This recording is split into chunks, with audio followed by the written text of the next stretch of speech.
am I doing? Okay, well. My name is Adam Beehler, and this is Physics 1010, The Way Things Work, conceptual physics class. I haven't seen anybody get up and leave yet, so you must be in the right spot. Good, good. Okay, be honest. Who's excited? Hey, a third of you. That's more than I expected. Who's scared to death? Because it's physics. Oh, see, a couple honest people. I expected that.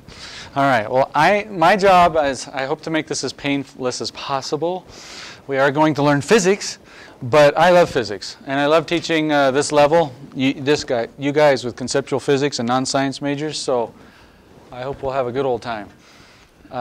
Today's lecture is, the boring logistics stuff, but it's needful, and I want you guys to understand things so you won't be confused and miss any points because I didn't explain it to you.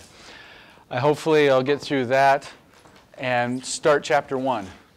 On about science, what science is in general, and physics, facts, theories, laws, principles.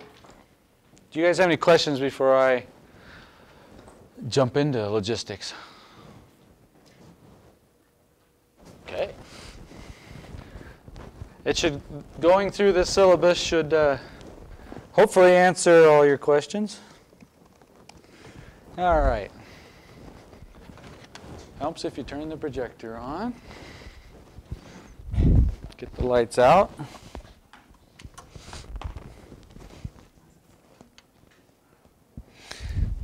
All right, this will come on in a moment. Have all of you been to Canvas before? Raise your hand if you haven't, because you're probably new. Canvas is the online platform for students to access all your classes. We will not be using it in this class because we're going to use Webassign, where you're turning in assignments. Then I want to show you how to get there. So this is the physics main page. And from the main page over here on the left, there's see that courses? You can always go there, click on courses, and there we are. The first one, Physics 1010, The Way Things Work. I had them set it up so when you click on that, it goes to the login page for the University of Utah for Webassign. Otherwise, if you're at the university's page, I hope you guys know about this Students button. And you can log into your classes.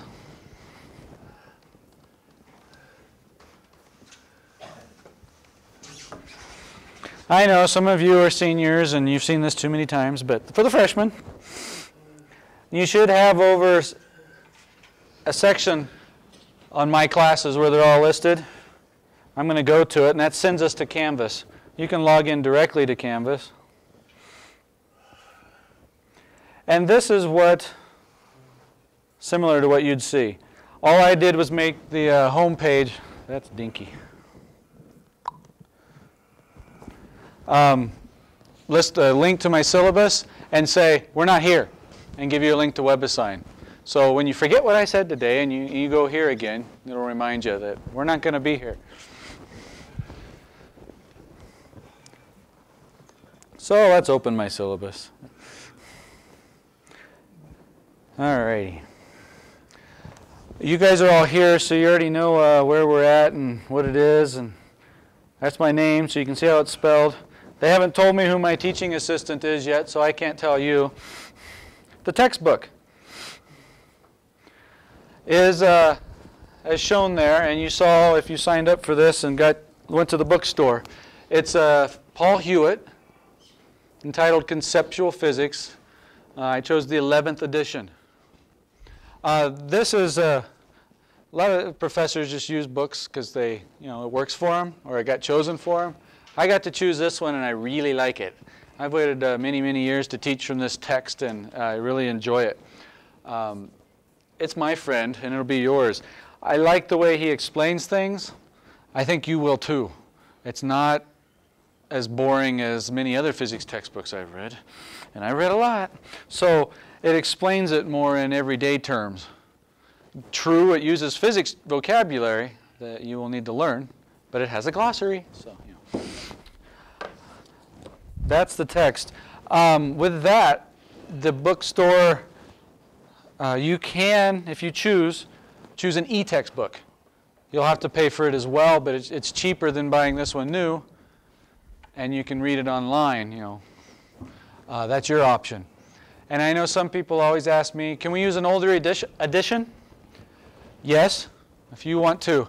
But they realize the older you get, they might call the chapters something different. So if you choose to use an older text, just realize that when I'm discussing projectile motion, you know where it's at in your textbook. Because it might, if I just say chapter 10, it's up to you to figure out where I'm at on projectile motion. I am not assigning homework directly from, well, you don't need the book, this edition, to know which homework I'm giving you, because it'll be online. And you'll be able to see it no matter what edition you have. I get a lot of the questions from this book, but you don't need the book to see it. You do want a book, though. I will explain it here, but not everybody will understand me, but you'll understand Paul, or vice versa. We'll complement each other. I'm not straying from it much, so it's a good supplement. And I promise, I know every teacher says this, and I wish you could do this. However, it is true, especially in this class, because the way I use it. If you can read the material before we discuss it in class, it will make a whole lot more sense. Physics conceptually can be confusing for a lot of folks. And if you're in that boat where like, man, I just don't get it. Or a lot of people will go, oh, well, I understood it while you were explaining it in class, but as soon as we left, I don't get it. Well, you'll have me again and the book. So enough of that. I put a few links on here so you can get to the department, academic dates. You know, if you're considering dropping or adding or withdrawing, all that info's, you can get to it from here. The final exam schedule is fixed. I don't choose it. Thus, put that in your calendar now because you can't make it up. I can't change that. I'll tell you when it is in a moment, but that's where it fixes it for all your classes. You can look and see. And these logins, which we'll explain. I will assume you're going to read my syllabus, right? I'm only seeing a few head nods because I don't want to read it to you right now. Here's our responsibilities. You know, it's more legalese. So I expect certain things from you, but you can expect certain things from me. Call me on it, okay? I really want this class to be less formal and comfortable. Because this class is for you, not me. I know this stuff. And I know you don't know it now. That's why you're in this class. So I never want you to feel bad for not knowing what I'm talking about initially. But let's work together to get there. And so I want to make an atmosphere where that can work. Cheating. It's in every class, but it shouldn't be. Don't cheat. Some people are still confused what cheating is. If you're ever confused, ask me. I'll tell you if that's cheating. If you don't ask me, then you probably think it is cheating and you're trying to get away with it. So, of course, you're not going to ask me. But you can work on homework together. That's fine. But enter your own, if you don't understand it, you need to do your own work to understand it. Because I've set up the grading scheme so that if you ace all your homework, you still can't pass the class. Because we will have exams on it. With exams, you know, cheating is, well, you know what that is. We will do a paper also, which I'll explain. And that'll need to be your own work. And you'll need to cite references. And I expect that. I'm going to hold you to this, though. If I catch you cheating, you'll get a 0 on that assignment. And if you do it again, I reserve the right to drop your letter grade. And you do it again, I can flunk you out of the class and possibly get kicked out of the university. There, I said it. We're legal. I have recourse if you cheat. We are lucky enough to have a disabled student in our class. you'll see the signing over here. Welcome. Was it Brian? Welcome, Brian. And if anybody else has needs, though, more time on a test, can't hear, I'm doing something and it's just not working for you, well, talk to me. Or contact the Center for Disability Services. That's what they're for. And maybe something can be arranged. I want to read the course description that somebody years ago just chose for this class. Conceptual physics course which satisfies a general education requirement. How many are taking this for that? A general, probably most of you. Who has to take a physics class? A science class, and this is working for it. Okay, most of you aren't raising your hand. So the rest of you, why are you taking this class? Yes. Who said that? Okay, I like you. What about the rest of you? Why are you taking this class? Kind of the same reason. Fun, seemed interesting. Well, that's awesome. I think that's great because last semester, everybody was taking it because they had to. Well, that's okay because I asked you the same question for your first homework, so you have to give me an answer. I'd like to know. This class works for non-science majors for a requirement. If you're going to be a scientist, / engineer, you'll have to take more physics. But this is a great base and a good overview of physics. The primary objective is to provide you with the physics principles and teach you how to think like a scientist, to understand things conceptually more than computationally, just plugging in a bunch of math. When this course is done, I do not expect you to be able to go out and do some math and be able to launch a rocket and make it land on Mars. But I do expect you to understand the concepts, that the force involved will overcome the gravitational force, and you have to shoot it at a certain angle, and how that angle changes depends on where the target you'll hit, and what speed means, and acceleration means, and all that kind of stuff. The prerequisite, I guess I told you, I don't expect anybody to know any physics at this point. I don't expect it. And I don't expect you, there's no math prerequisite. However, if you're uncomfortable with basic algebra at all, we will be using it. I can help you through it. But if that just scares the living daylights out of you, let me know or be warned. I will use equations. I will show numbers and variables. They're going to help us understand relationships.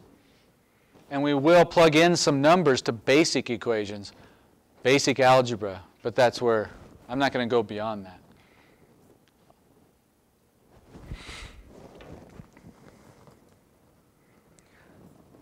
So this course, when we go through it, I'm going to cover lots of topics. Can't cover all of them. And you guys are already naturally scientists, whether you believe it or not. How many actually like physics? I'd say that was slightly over half. That's good. How many like, do the rest of you like science? Yeah, a few of you. And that's typical. But believe it or not, you're already scientists. When you guys were kids, how many of you asked yourselves, whoa, how does that work? You were always asking your parents, whoa, how'd you do that? Why? The why questions are big. Well, a scientist just follows up on that and goes, yeah, how did that work? And we start investigating it. We do research to understand it better, to see what others have done. You do experiments. How many of you took something apart to see how it worked? Don't deny, I'm sure there's some of you. I wanted to, I have to admit, typical scientists did. I was the intrepid kid because it was more important to me that the thing worked than me understanding how it worked. So I was afraid if I took it apart, it would break. So I waited till it broke. Then if it broke, I couldn't hurt it, so then I took it apart. Anyway, That's me. That's what this class is. It's understanding the world around us, and we're going to look at different objects. Instead of just taking laws and principles and formulas, we're going to relate them all the time to things in the everyday world. I feel a little bad. I don't have one demonstration for you today because this is the boring logistics lecture. But I think every other day, except for when we're reviewing and having exams, and even reviewing, we'll have a demonstration. My job when I got hired here is lecture demonstration specialist. So this area back here is where I live, and anytime an instructor is teaching a course and they would like some equipment to better teach the principle and show you that it works so that you can see it in a different way, different light, then they contact me and I hook them up. And so I'll still be doing that for all the other classes. So you'll see me running in and out of here before class and after class for the classes before and after and hours with a bunch of equipment.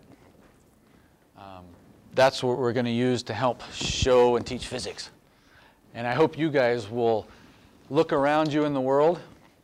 Again, another goal of mine is when this class is over, you'll appreciate the world around you better because you understand how it works. Things like, how is that chair able to hold you up? That's physics. I don't need to tell you. I bet you guys already know. What are some topics you think already physics involve? Shout them out. What? Force, mass, good. Acceleration, speed, heat. Say again? Trajectory, yes.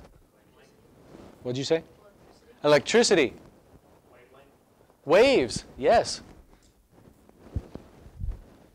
There's a lot more. Gravity. Magnetism. Weight. Sound. Yeah, which is more than just waves. They are a wave, but there's more to sound.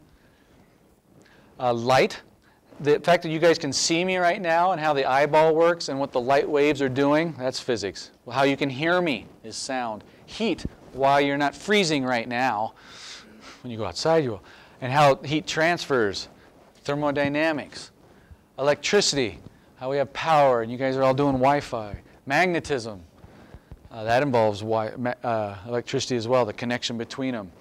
There's modern physics, there's fluids, liquids and pressure and air, forces, motion, all that is physics. It's like the basic science to understand all other sciences, actually everything physical in the physical world. And so that's what I want you to start paying attention to. Even outside of class, you'll be looking, oh, look at that rainbow. Hey, that's physics.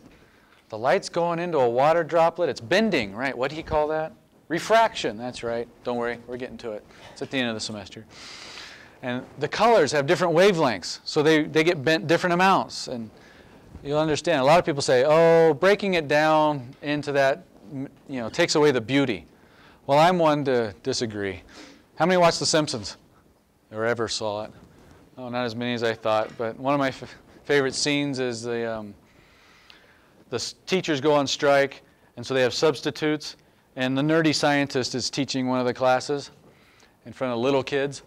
And you remember those toys that's a popper? You go back and forth with wheels, and it makes the balls pop up, and it's really annoying to parents. And so he's on, got formulas on the board, and some kid's like, can I try it? He's like, no, not until you can appreciate it on as many levels as I do. And he's, we're not going to go that far. But the more you understand it, the more depth you will have, and I think it'll bring out a greater appreciation. That's my goal. That's what this course is about.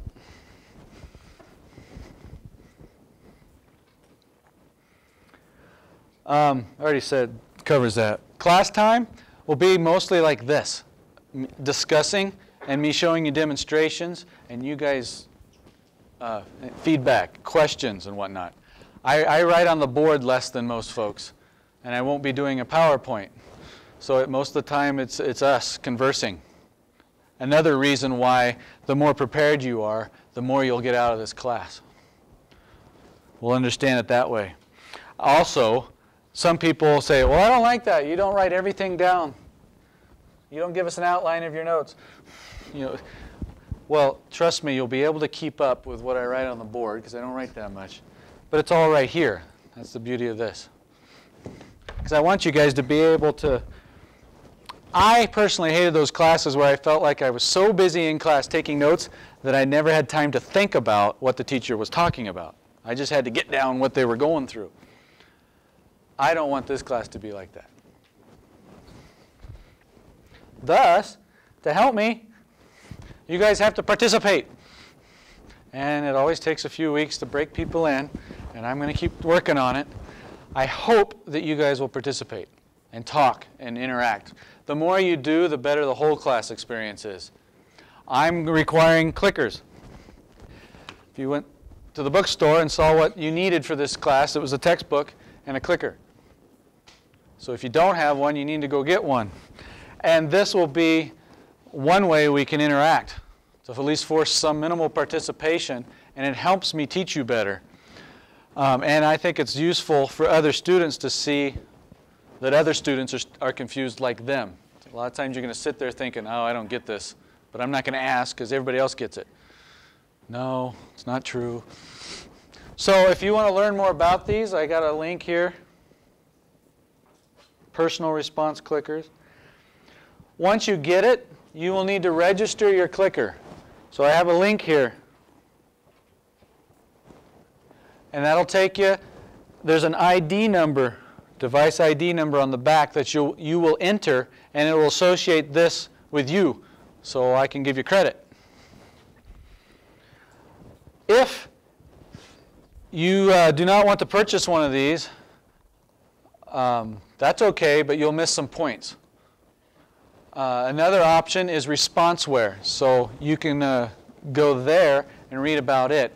If you have a mobile device that can connect to the internet, you can use it instead of buying a clicker. You'll have to purchase a license to use it. It is cheaper than this because you already have your phone or iPad or laptop, as long as it can connect to the internet. You can read about that. If you have one, and that's what you're interested in doing, you can read this responseware user guide. It'll tell you everything you want to know about how this works and to do it, to create an account and to log in. Well, the way it would work is when I ask a question, you'll be able to see a session ID number. You would log in with that ID number and be able to answer on your mobile device just like everybody else is answering on a clicker. Here's an e-commerce site. I want to go there. You can enter university's special code, which I don't remember, so I put it right here for you. JO2S. Let's enter that.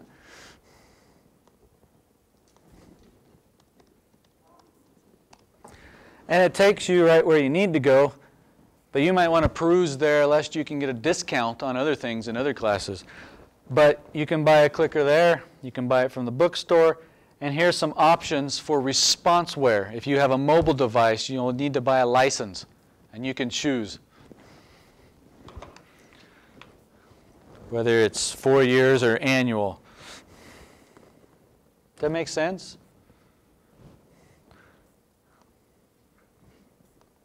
So that's info on there. The participation, the way I intend to use these is to probe you to see what you're thinking. And I don't intend, most of the time I'm using it, is I just want you to participate. So if you have the clicker and you respond and you get it wrong, you still get credit. So if by you guys answering it honestly what you think, you can't do any harm. You get points. And at the end of the semester, 10% of your grade, so a letter grade, is how much you participated. So if you answer every single question I ever ask, then it's an easy 10%.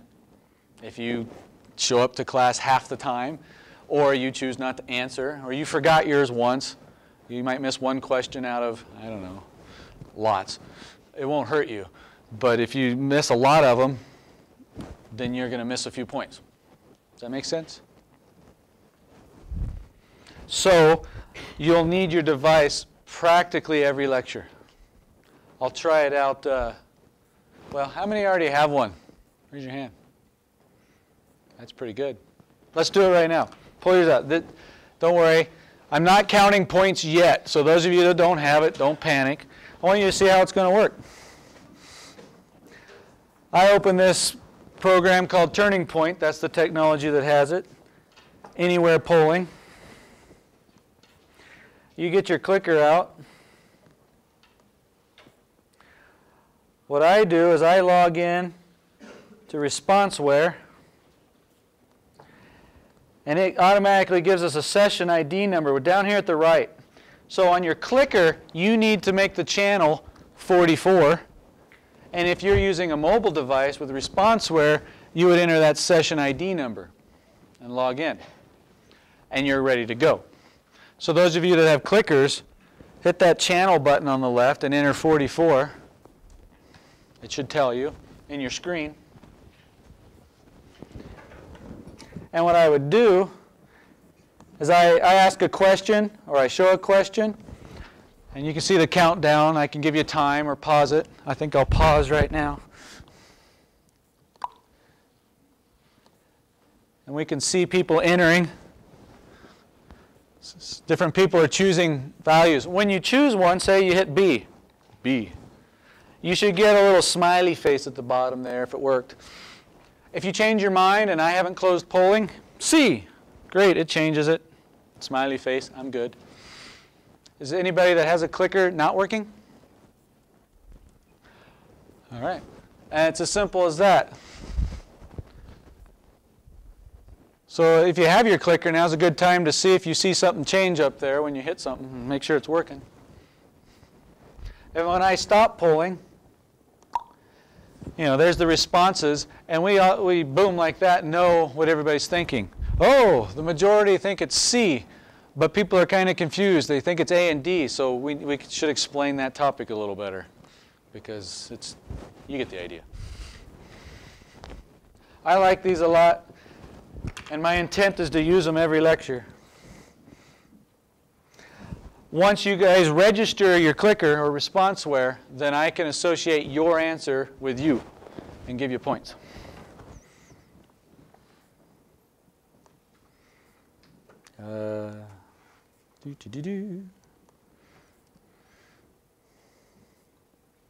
Homework is online on Webassign. So there's a link here for you. I'll go ahead and click it. Or if you Google Webassign with the term Utah, you'll get our university's login. You'll go there and log in, enter your student ID number stuff, and it should look something for you like this. You have about 2 weeks to have a free trial. So you would choose the bottom. It says continue my trial period. Hit continue, and you'd get into the system. But before that trial period's up, you'll need to purchase an access code, or just purchase access, so that you can complete all the homework this course. Otherwise, you can't get credit.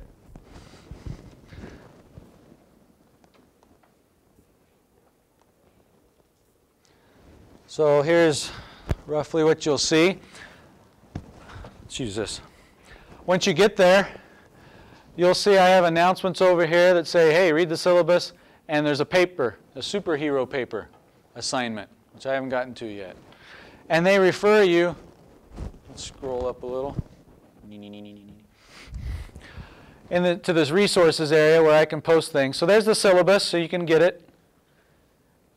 Instructions on the superhero paper. I want you guys to read all that first. It's all explained there. It's going to be due, what did I say, April 1st? It's in the instructions.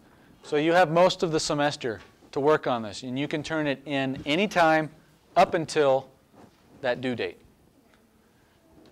Read it, and we can discuss it later after you've all read the instructions. I put an example, though, there of my favorite one from a year ago, so you can see what I like, what we're expecting. And here's a class schedule that I'm going to try to keep so that you can see what we'll be lecturing on that day, which chapters we're going over, when things are due, when your exams are, when the final is, when we're not meeting because there's no class. It's all there.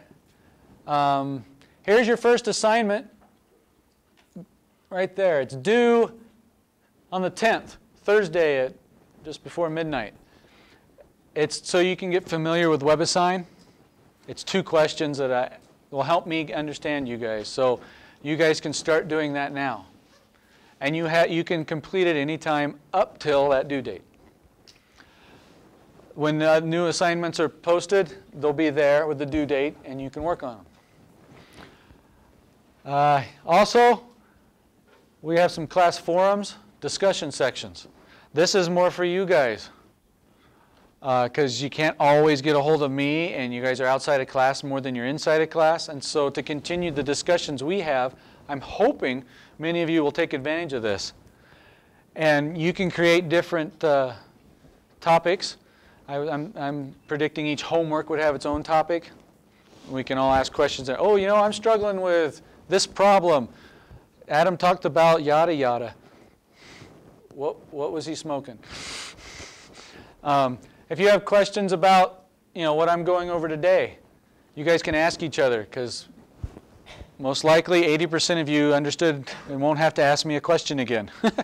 And you guys can help me say, did you read the syllabus? There's a link right there.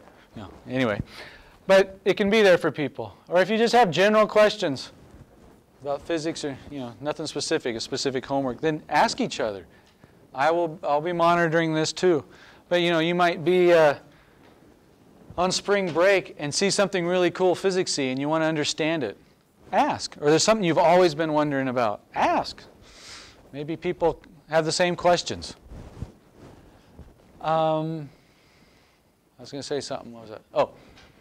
So your next assignment I'll be posting within the next day or two, homework number 1, which will be on chapters 1 and 2 that we will cover this week. I'll probably start chapter 1 before we end lecture here. And then lecture 2 will start Wednesday and finish Friday. And your first homework, you know, real homework, I guess it's your second one if you're following me, will be due Sunday night. So you can have some weekend to work on it. You can turn it in anytime up until then. Let me tell you why I'm using Webassign. I love it. It's not because I'm lazy and don't want to grade all your homework. I hope it'll help you. I'm going to set up most homework assignments so they're multiple choice, and you will have multiple tries at it. So if you're answering it and you think the answer is A, it will tell you if you're right or not. It won't tell you the right answer, but it'll tell you if you're right or not. If you're wrong, I usually set them up so that you can have, if there's 4 choices, you can choose again. Let's choose B. If B is correct, you now get some points for it. Not as many. I usually cut it in half. If the whole thing's worth 2 points, the question, and you get it right at the beginning, 2 points. If you miss it and answer it correctly the second time, you'll get 1 point. And again, if you miss it and answer it correctly the third time, you'll get a half a point. Well, I won't let you do it again. You know the answer, but you won't get any points now. Does that make sense? So you can see all that when you're in there, and we can pull it up with the next one. But look around. It'll tell you the point values. If I was doing the homework when you have the problems, I would pull it up, print it off, and work on it. Bring it to class. I'm thinking about it. Get my answers, what I think it is. Once I think I'm ready, I'd go back on and then enter them. You can save your work, but not submit it. It's important. You can save your work, but not submit it. However, you have not turned it in until you submit it. So if you answered every question correctly, but don't ultimately submit it before the due date, you don't get credit. If it's an accident, let me know, but I don't expect accidents after the first time or two. But be wary of that. You can submit the whole assignment all at once. There's a button at the bottom. And if you forgot to answer 2 of them, then I don't get to see those. It doesn't work. Or it gives you the option to submit each individual answer. So just be careful which buttons you're pushing on and how you want to do this. Some people are really excited to get it all done. They answer everything and submit it, and it's not due for 4 more days, and I'm still lecturing on material. And during that lecture, I cover that, and they now know the answer, but it's too late because they already submitted it.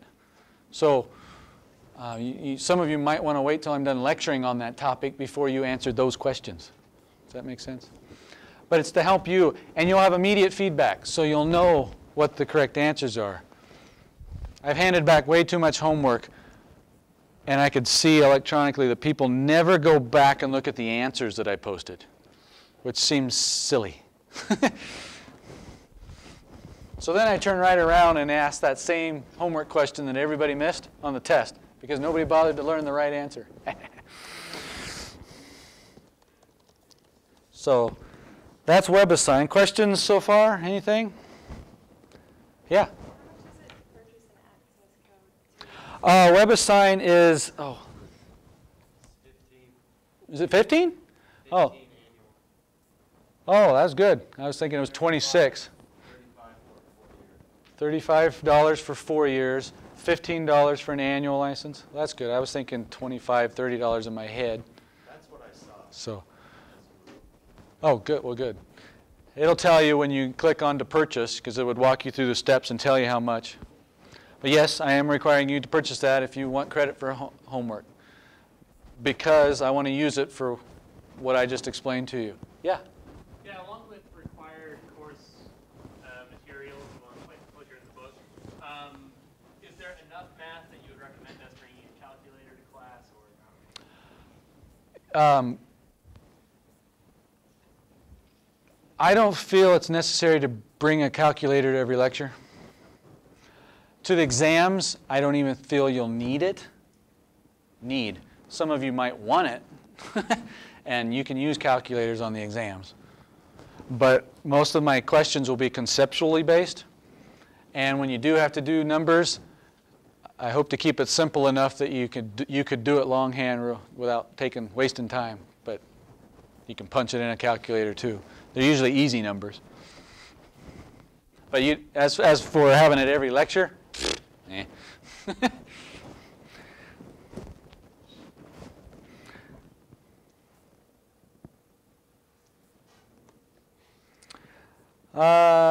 Test, superhero paper, final exam. There's the date for the final, Thursday, May 2nd. And it'll be right here, but at a slightly different time, 10:30 to 12:30. So it's in the syllabus. Mark it now.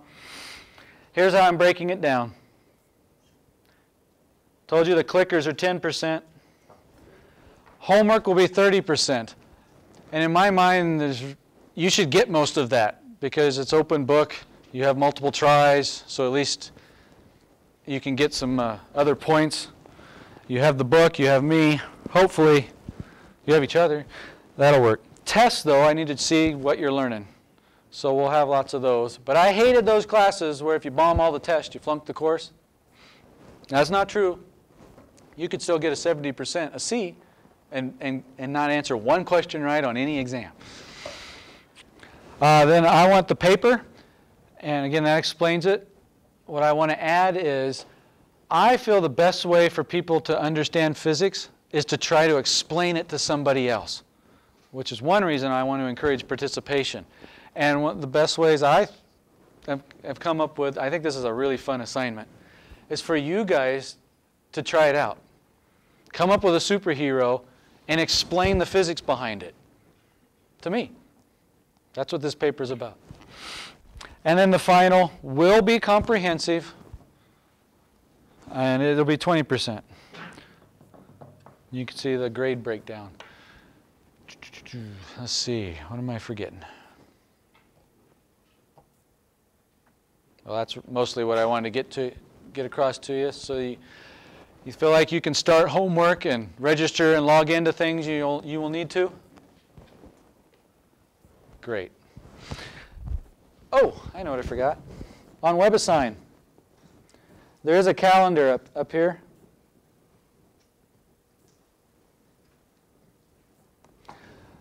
And if you prefer it in that way, there it is for you. You can also have in the resources, down here in the bottom left, that's the same thing. I just did it in line form. So, and I'm going to try to stick to that so that you know what's coming up. We will not cover every chapter in the book. We'll skip some chapters. And occasionally, for example, like chapter 10, I'm not covering the whole thing, just projectile motion part. It says that. I will remind you, and you can ask when you forget. Okay.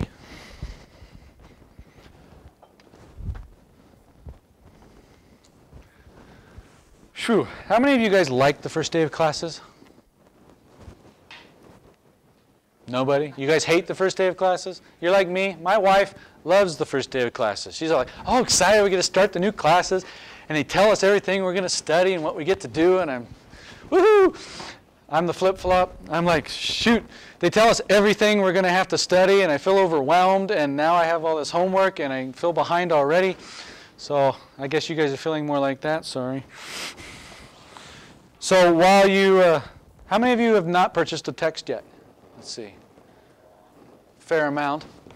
So those of you that have and haven't, you know now what to start reading. Chapter 1 and 2, you can start. We're going to go through chapter 1, 2, 3, 4, 5, and 6. And then we'll skip. So 1 through 5, and then we'll have an exam. It's on motion, speed, velocity, acceleration, and Newton's laws.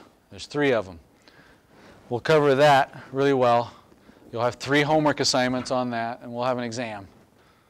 And then we'll move on to new topics. The first subject is about science, chapter 1, and I'll spare you now. You can start reading in chapter 1 on page 6, where it starts about mathematics. Mathematics, the language of science. The beginning stuff on scientific measurements, you can read, but I'm not requiring it. I do strongly encourage you to read the introductory foreword stuff about the author in this book, because I really do love this book. And you'll get more out of it if you understand why I like it. It won't take that long. Chapter 1's not that long anyway. This chapter is about science.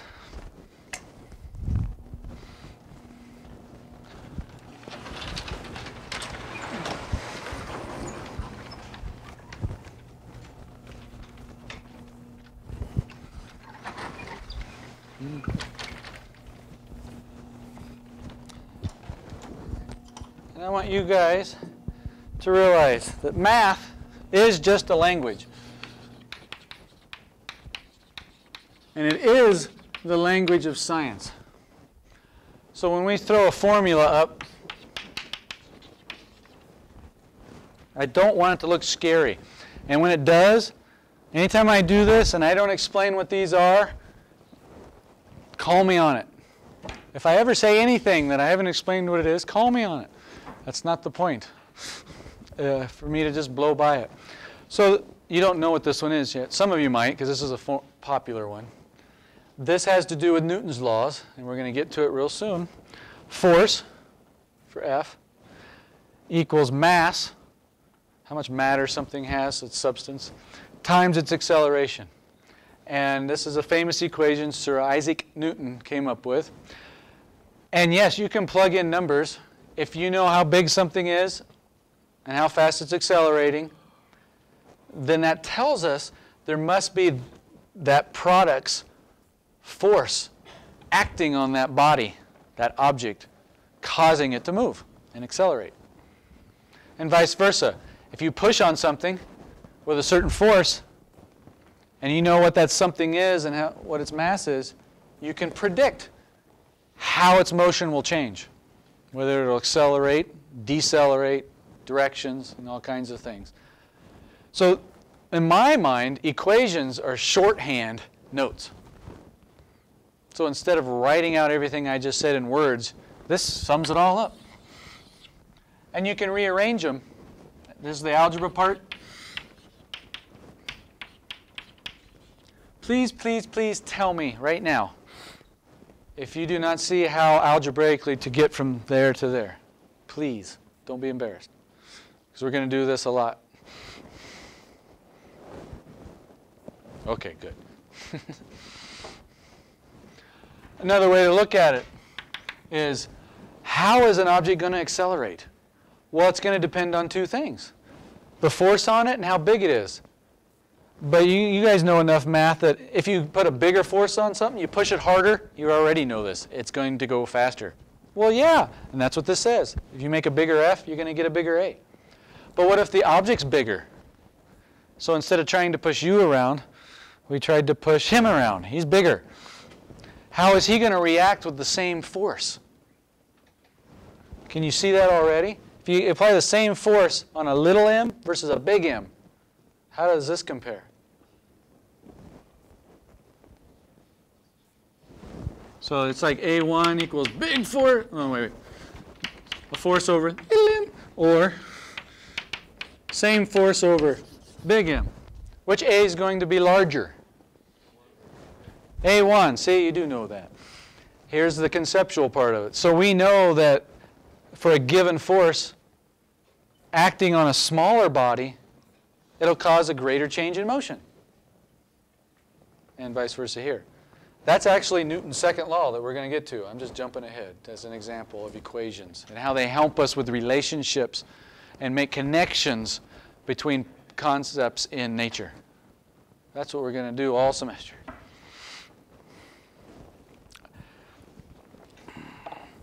Okay, who's heard of... Oh, we're done. I got time. We can do this tomorrow. Wednesday. Last minute questions? All right, see you Wednesday. Thanks.